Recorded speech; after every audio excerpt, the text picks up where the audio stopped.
Friends, welcome back to my YouTube channel ready study and go. आज हम class 11 का 4th chapter पढ़ेंगे, कार्यपालिका।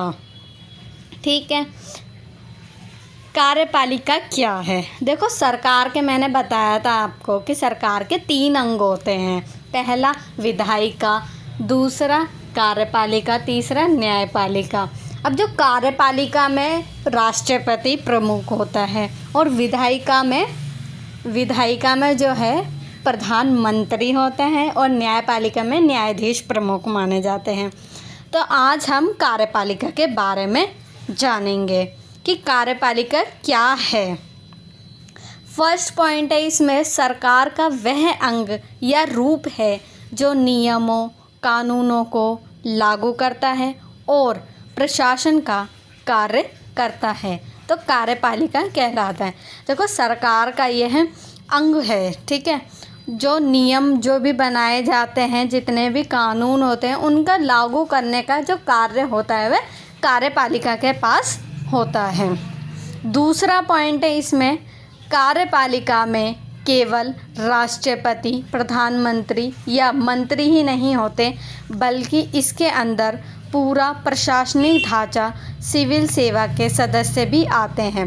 देखो, प्रशासनिक ढांचा का मतलब है इसमें आईएएस, आईपीएस ऑफिसर जो होते हैं वह भी इसके अंतर्गत आते हैं, क्योंकि सरकार की नीतियों को बनाने में इनका महत्वपूर्ण योगदान होता है, क्योंकि ये बहुत ज़्यादा प्रशिक्षित होते हैं ये लोग और प्रवीण होते हैं, तो अपने कार्य को अच्छे से निष्ठापूर्वक जो है करते हैं और ये सरकार को चलाने में उनकी मदद भी करते हैं। तभी जो यूपीएससी की जैसे ट्रेनिंग वगैरह होती है, ये बहुत ज़्यादा मुश्किल होती है, इसलिए इसमें जो प्रशिक्षित व्यक्ति ही हम भाग ले सकते हैं। नेक्स्ट टॉपिक है हमारा, कार्यपालिका के प्रमुख कार्य क्या है। अब इसके कार्य क्या होते हैं कार्यपालिका? देखो, कार्यपालिका में राष्ट्रपति प्रमुख माना जाता है, तो अब राष्ट्रपति क्या क्या कार्य जो करता है। फर्स्ट पॉइंट है इसमें, कार्यपालिका सरकार का वह अंग है जो विधायिका द्वारा स्वीकृत नीतियों और कानूनों को लागू करती है। कार्यपालिका प्राय नीति निर्माण में भी भाग लेती है। देखो, जो विधायिका क्या होती है, कानून का निर्माण करती है, तो जो कानून को निर्माण कर चुकी है सरकार, तो कार्यपालिका उसे लागू करती है। उसका पहला कार्य जो है, विधायिका द्वारा जो कानून बनाए गए हैं उनको, नीति को निर्माण करने में जो है कार्यपालिका अपनी महत्वपूर्ण भूमिका जो है निभाती है। नेक्स्ट पॉइंट है इसमें, कार्यपालिका का औपचारिक नाम अलग अलग राज्यों में अलग अलग होता है। देखो, राज्य का मतलब यहाँ पे देश से होता है। अब अलग अलग देशों में जो है कार्यपालिका अलग अलग तरीके से जो है काम करती है। दूसरा पॉइंट है इसमें, कुछ देशों में राष्ट्रपति होता है तो कहीं चांसलर। देखो, कई देशों में क्या होता है, राष्ट्रपति माना जाता है, ठीक है। जैसे अमेरिका में क्या है, राष्ट्रपति का पद जो है प्रमुख माना जाता है।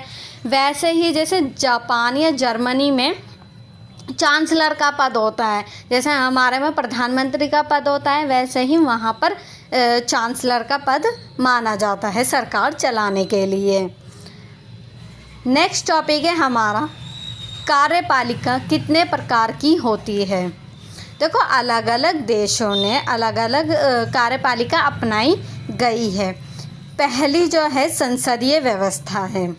देखो, संसदीय व्यवस्था में क्या होता है, राष्ट्रपति जो है राज्य का मुखिया होता है, ठीक है। मतलब इसमें जो है राष्ट्रपति नाम मात्र के लिए संसदीय व्यवस्था में जो है राष्ट्रपति को पद दिया हुआ है। दूसरा पॉइंट है इसमें, सरकार का मुखिया प्रधानमंत्री होता है। अब देखो, सरकार जो चलाता है, जैसे भारत में संसदीय व्यवस्था अपनाई गई है, तो राष्ट्रपति क्या होता है, नाम मात्र के लिए होता है, बस उसको जो कार्य, उसमें जो नीतियां हैं वह लागू कर देता है और सरकार ही सब कुछ संभालती है। प्रधानमंत्री जो यहाँ पर मेन माना जाता है। सरकार जो भी नीतियाँ या कानून बनाएगी तो वो सरकार राष्ट्रपति को मानना ही पड़ता है। तीसरा पॉइंट है इसमें, राष्ट्रपति नाम मात्र हेतु होता है। राष्ट्रपति बस अपनी मर्जी जो है साइन करने के लिए जो है बनाया गया है। देश का प्रमुख इसमें से कोई भी हो सकता है, उदाहरण भारत, जर्मनी आदि। ठीक, मतलब कि यहाँ भारत और जर्मनी आदि में जो है संसदीय व्यवस्था जो है अपनाई गई है। अब देखो, संसदीय व्यवस्था में केवल राष्ट्रपति और प्रधानमंत्री होता है, परंतु जो शक्तियाँ जो होती है वो प्रधानमंत्री के पास होती है और राष्ट्रपति के पास नहीं होती। वह केवल नाम मात्र हेतु ही बनाया जाता है। दूसरी कार्यपालिका है अर्ध अध्यक्षात्मक, जो कि रूस में अपनाई गई है। ठीक, इसमें फर्स्ट पॉइंट है राष्ट्रपति देश का प्रमुख होता है। ठीक है, यहाँ पर राष्ट्रपति होता है देश का प्रमुख, और दूसरा पॉइंट है इसमें प्रधानमंत्री सरकार का प्रमुख होता है। देश जो है हमारा किस नाम से जाना जाता है, जैसे राष्ट्रपति के नाम से जाना जाता है। अब अर्धअध्यक्षात्मक में तीसरा पॉइंट है प्रधानमंत्री और उसका मंत्री परिषद विधायिका के प्रति जवाबदेह होते हैं। देखो, यहाँ पर प्रधानमंत्री का पद होता है और प्रधानमंत्री की एक मंत्री परिषद होती है। अब हम आगे वाले चैप्टर पे मंत्री परिषद और प्रधानमंत्री के बारे में अच्छे से विस्तार पूर्वक जानेंगे, पर अभी जो है इसमें विधायिका जो होती है, जो विधायिका अपने नियम कानून बनाती है, वह उसके प्रति क्या होती है, जवाबदेह होती है, बोल सकती है उसको। अब तीसरी है हमारी अध्यक्षात्मक, जो कि यूएसए मतलब अमेरिका में अपनाई गई है। राष्ट्रपति देश का प्रमुख होता है। यहाँ पर देश का जो प्रमुख कौन माना जाता है, राष्ट्रपति होता है। और दूसरा पॉइंट है वही सरकार का भी प्रमुख होता है। देखो, अध्यक्षात्मक में क्या होता है, सरकार भी वही चलाता है राष्ट्रपति, और देश का प्रमुख भी राष्ट्रपति ही मानते हैं। तीसरा पॉइंट है इसमें, राष्ट्रपति का चुनाव आमतौर पर प्रत्यक्ष मतदान से होता है। क्यों होता है, क्यों, जैसे हमारा अभी अमेरिका में चुनाव हुआ था, जैसे डोनाल्ड ट्रम्प जो है हार चुके थे, तो वो सरकार जो चुनी थी उस समय वह जनता ने चुनी थी, प्रत्यक्ष रूप से राष्ट्रपति को चुना गया था। तो यह अपनाई जो है अध्यक्षात्मक अमेरिका में अपनाई गई है यह व्यवस्था। फोर्थ पॉइंट है इसमें, वह विधायिका के प्रति जवाबदेह नहीं होता। क्यों नहीं होता, क्योंकि सरकार वह राष्ट्रपति चलाता है, तो वह उसके उत्तरदायी उसके प्रति नहीं होता है। तो यह अध्यक्षात्मक व्यवस्था है। अब हमारा नेक्स्ट टॉपिक है भारत में संसदीय कार्यपालिका। अब देखो, मैंने बताया पहले भी, संसदीय व्यवस्था में कार्यपालिका और विधायिका दोनों ही होती हैं। वहाँ पर प्रधानमंत्री और राष्ट्रपति दोनों का ही पद माना जाता है। तो भारत में जो है संसदीय कार्यपालिका किस तरह अपना कार्य करती है वह हम जानेंगे। इसका फर्स्ट पॉइंट है, संसदीय व्यवस्था के अंतर्गत कार्यपालिका को जनप्रतिनिधियों के द्वारा सही ढंग से नियंत्रित किया जा सकता है। देखो, भारत में जो है संसदीय व्यवस्था अपनाई गई है, तो प्रधानमंत्री जो है कार्यपालिका पर नियंत्रित करता है। कार्यपालिका को क्या करता है, नियंत्रित करता है। इसका फर्स्ट पॉइंट ये हमें बता रहा है। दूसरा पॉइंट है हमारा, संविधान निर्माता एक ऐसी सरकार चाहते थे जिसमें एक शक्तिशाली कार्यपालिका तो हो, लेकिन साथ साथ उसमें व्यक्ति पूजा पर प्रतिबंध लगे हो। देखो, संविधान निर्माता जो नेताओं ने संविधान का निर्माण किया या बनाया, वह ऐसी ही कार्यपालिका चाहते थे, वह शक्तिशाली तो हो, परंतु उसमें जो है व्यक्ति पूजा पर प्रतिबंध, मतलब कि एक ही व्यक्ति को प्रमुख नहीं माना जाएगा। जैसे अमेरिका में होता है कि राष्ट्रपति को ही प्रमुख माना जाता है और उसी की पूजा की जाती है, परंतु भारत में संसदीय व्यवस्था अपनाई गई है, वहाँ पर राष्ट्रपति को भी महत्व दिया गया है और प्रधानमंत्री को भी। तो इसीलिए प्रधानमंत्री जो है राष्ट्रपति पर अपना नियंत्रित करता है उसको। ठीक, तीसरा पॉइंट है इसमें, इस व्यवस्था के अंतर्गत राष्ट्रपति भारत में राज्य का औपचारिक प्रधान होता है। ठीक है, अब देखो राष्ट्रपति जो होता है वो औपचारिक प्रधान होता है राज्य का। औपचारिक मतलब कि होता है नाम मात्र के लिए होता है राष्ट्रपति का पद, तथा प्रधानमंत्री और मंत्रिपरिषद राष्ट्रीय स्तर पर सरकार चलाते हैं। अब देखो प्रधानमंत्री जो होता है सरकार चलाता है और उसके अंतर्गत जो नीचे के मंत्री गण जो कार्य कर रहे हैं वह सरकार चलाने में उसकी मदद करते हैं। फोर्थ पॉइंट है इसमें, राष्ट्रपति का कार्यकाल 5 वर्ष का होता है। 5 वर्षों के लिए जो है राष्ट्रपति को चुना जाता है और राष्ट्रपति का चुनाव प्रत्यक्ष रूप से नहीं होता। अब देखो अमेरिका में क्या है, डायरेक्ट चुनाव होते थे राष्ट्रपति के कि जनता चुनती थी, परंतु भारत में ऐसा है कि राष्ट्रपति का जो चुनाव है वो आम व्यक्ति जो है उसका चुनाव नहीं कर सकता, उसमें भाग नहीं ले सकता। इसमें केवल जो है विधायक और सांसद ही चुनाव में भाग लेते हैं। विधायक वोट डालते हैं कि कौन राष्ट्रपति बनेगा और सांसद डालेंगे। 6 पॉइंट है हमारा, राष्ट्रपति का चुनाव एकल संक्रमणीय मत के सिद्धांत के अनुसार होता है। ये एक प्रणाली है जिसके अनुसार जो है राष्ट्रपति का चुनाव होता है। अब हमारा लास्ट पॉइंट है इसमें, संसद द्वारा राष्ट्रपति पर महाभियोग लगाकर राष्ट्रपति को अपने पद से हटा सकता है। देखो संसद क्या कर सकती है, राष्ट्रपति को हटा सकती है, महाभियोग। अब देखो महाभियोग का मतलब है कि यह एक प्रक्रिया है, महाभियोग प्रक्रिया है जिसके अंतर्गत जो है हम राष्ट्रपति को अब उसके पद से जो है हटा सकते हैं। तो ये थे हमारे भारत में जो है संसदीय कार्यपालिका के पॉइंट। नेक्स्ट टॉपिक है हमारा राष्ट्रपति की शक्ति और स्थिति। अब देखो राष्ट्रपति की हमने क्या हमारे संविधान में क्या शक्तियां दी गई हैं उसको, और उसकी स्थिति क्या है भारत में। एक औपचारिक प्रधान है, ठीक है, हमने जो राष्ट्रपति को जो पद दिया है वो औपचारिक रूप से दिया है, नाम मात्र के लिए। राष्ट्रपति को वैसे तो बहुत सी कार्यकारी, विधायी, कानून बनाना और कानूनी और आपात शक्तियाँ प्राप्त हैं, परंतु इन सभी शक्तियों को प्रयोग वह मंत्रिपरिषद की सलाह पर करता है। राष्ट्रपति को वैसे तो बहुत सारी जो है शक्तियाँ प्राप्त हैं, परंतु जो शक्तियाँ जो हैं वह मंत्रिपरिषद की सलाह पर ही करता है। अब आप पूछोगे कि मंत्रिपरिषद क्या होती है। देखो मंत्रिपरिषद वह होती है जैसे प्रधानमंत्री अपनी शपथ ग्रहण कर लेता है तो उसके नीचे जो भी जितने भी नेता कार्य करते हैं, जैसे मंत्रिपरिषद, जैसे हम आज मोदी की सरकार है तो उसके अंतर्गत जो भी कार्य कर रहा है, जैसे कि अमित शाह हो गए, स्मृति ईरानी हो गई, ठीक है, और नितिन गडकरी, ये सारे जो है नेताएं हैं। तो ये जो है पूरी मंत्रिपरिषद का जो है ढांचा का काम करते हैं। तो राष्ट्रपति इन्हीं की सलाह पर जो है अपना कार्य करता है। नेक्स्ट टॉपिक है हमारा राष्ट्रपति के विशेष अधिकार। राष्ट्रपति के क्या क्या विशेष अधिकार हमारे भारत में दिए गए हैं राष्ट्रपति को।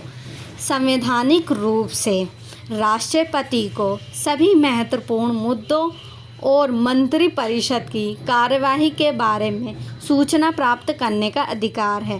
देखो संवैधानिक रूप से राष्ट्रपति को सभी महत्वपूर्ण मुद्दों पर जो है विशेष अधिकार प्राप्त है, परंतु जो मंत्रिपरिषद जो भी कार्य करती है तो राष्ट्रपति को सूचना जो है देना पड़ता है। मंत्रिपरिषद जो भी कार्य करती है राष्ट्रपति को उसको सूचना देना चाहिए। इसमें फर्स्ट पॉइंट है कि राष्ट्रपति को कौन से विशेषाधिकार दिए गए हैं। सदनों को पुनर्विचार के लिए लौटा सकता है। देखो विधेयक जो बनाती है संसद तो उस विधेयक को क्या कर सकती है, राष्ट्रपति जो है उनसे वापस जो है लौटा सकता है। राष्ट्रपति मंत्रिपरिषद की सलाह को लौटा सकता है और उसे अपने निर्णय पर पुनर्विचार करने के लिए वह कह सकता है। निर्णय लेने में राष्ट्रपति अपनी बुद्धि व विवेक का प्रयोग करता है। देखो, राष्ट्रपति क्या करता है, मंत्रिपरिषद की सलाह पर कार्य करता है, परंतु जो वह सलाह दे रहे हैं उस पर अपने पुनर्विचार जो है उसको लौटा सकता है। जब राष्ट्रपति को ऐसा लगता है कि सलाह में कुछ गलती है या कानूनी रूप से कुछ कमियां हैं या फैसला देश के पक्ष में नहीं है, तो वह मंत्रिपरिषद से अपने निर्णय पर पुनर्विचार करने के लिए कह सकता है। यदि राष्ट्रपति दोबारा उसे पुनर्विचार के लिए भेजता है तो उसे मानने के लिए उसे बाध्य होना पड़ता है। इसमें राष्ट्रपति जो है मंत्रिपरिषद को जो भी कानून बनाया है वो देश के अच्छे के लिए नहीं है, तो वह उसको पुनर्विचार के लिए मंत्रिपरिषद को वापस लौटा सकता है। तो उसका यह अधिकार है राष्ट्रपति का। दूसरा पॉइंट है इसमें वीटो शक्ति का प्रयोग। अब देखो, वीटो शक्ति क्या है। राष्ट्रपति के पास दूसरी शक्ति यह है कि वह अपनी वीटो शक्ति का प्रयोग करके पारित विधेयक, धन विधेयक को छोड़कर, अब जितने भी विधेयक बना रहे, अब विधेयक का मतलब है यहाँ पर कानून से पहले का रूप, जितनी भी योजनाएं जैसे लागू की जाती है तो उससे पहले का जो रूप होता है वो विधेयक कहलाता है। अब धन विधेयक मतलब कि पैसे से संबंधित जो भी विधेयक है उस पर स्वीकृति देने से विलंब कर सकता है। अब मान लो प्रधानमंत्री मोदी जी ने कोई सा नियम बनाया है, वह लागू करना चाहते हैं, तो वह राष्ट्रपति के पास भेजेंगे पहले, तो राष्ट्रपति क्या कर सकता है, उसमें विलंब कर सकता है, ये देरी कर सकता है उस बिल में साइन करने के लिए। संसद द्वारा पारित विधेयक को कानून बनाने से पहले राष्ट्रपति के पास उनकी अनुमति के लिए भेजा दिया जाता है। ठीक है। अब संसद जो भी नियम या विधेयक बनाती है तो वह राष्ट्रपति के पास भेजती है और उनकी अनुमति लेती है। राष्ट्रपति उसे संसद को लौटा सकता है।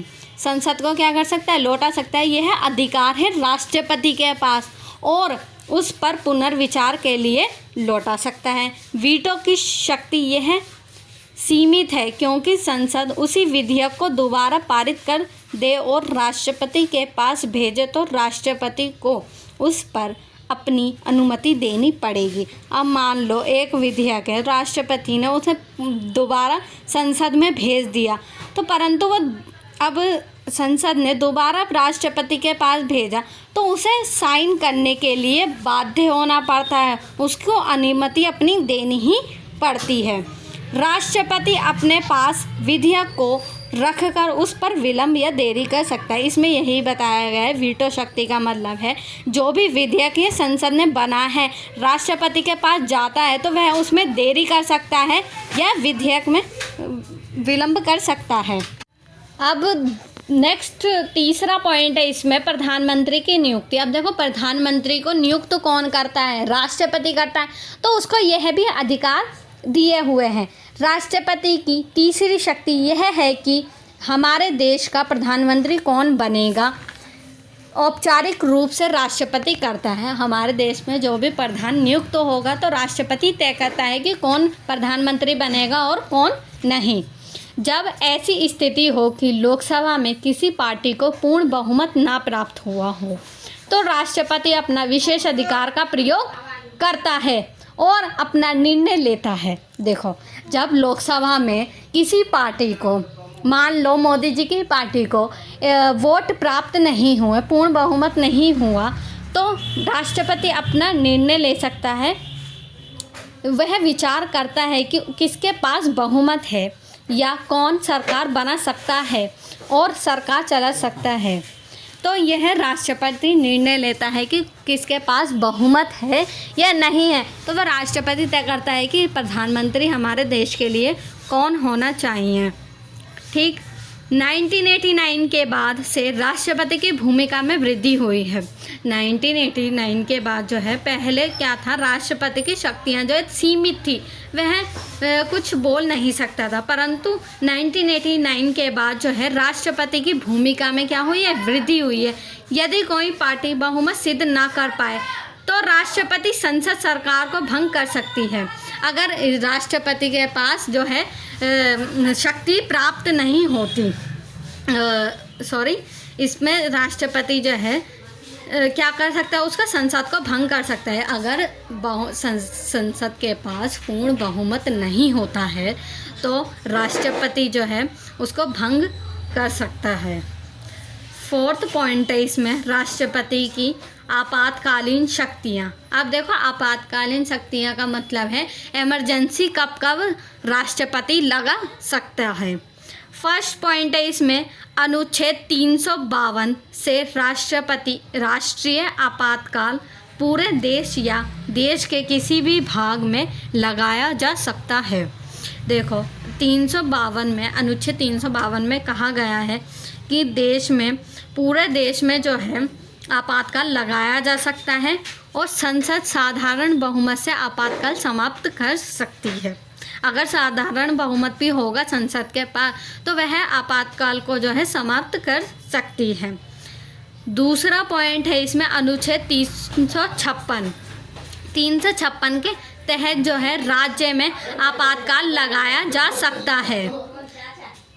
जो है राज्य का शासन संविधान के अनुरूप नहीं चल रहा हो, अगर मान लो किसी राज्य का शासन जो है ठीक ढंग से नहीं चलता है तो राष्ट्रपति क्या करता है, उस पर इमरजेंसी लगा सकता है। तो राज्यपाल की सिफारिश या राष्ट्रपति के अनुभव के आधार पर राज्य में आपातकाल लागू किया जा सकता है। मान लो मध्य प्रदेश की जो सरकार है अपना ठीक ढंग से कार्य नहीं कर पा रही है तो राष्ट्रपति क्या करता है, वहाँ पर इमरजेंसी लगा सकता है 356 आर्टिकल के तहत। तीसरा पॉइंट है इसमें, अनुच्छेद 360 वित्तीय आपातकाल। अब वित्तीय का मतलब इमरजेंसी जो है पैसों से संबंधित, जैसे अकाल पड़ जाए देश में या महामारी आ जाए, युद्ध हो जाए तो 360 जो है अनुच्छेद लगा दिया जाता है। या हमारे देश में पैसे ख़त्म हो जाते हैं, ठीक है, देश जो है, देश पर अकाल पड़ जाता है, विदेशी मुद्रा जो है हमारे देश में कमी हो सकती है तो हम अनुच्छेद 360 को लगा सकता है। अब ये चैप्टर जो है बहुत बड़ा है, इसको हम फर्स्ट पार्ट में ही करेंगे, इसका सेकंड पार्ट भी आएगा। और आई होप ये वीडियो आपको पसंद आई होगी। इसे ज़्यादा से ज़्यादा शेयर करें, लाइक करें और कमेंट करें। धन्यवाद।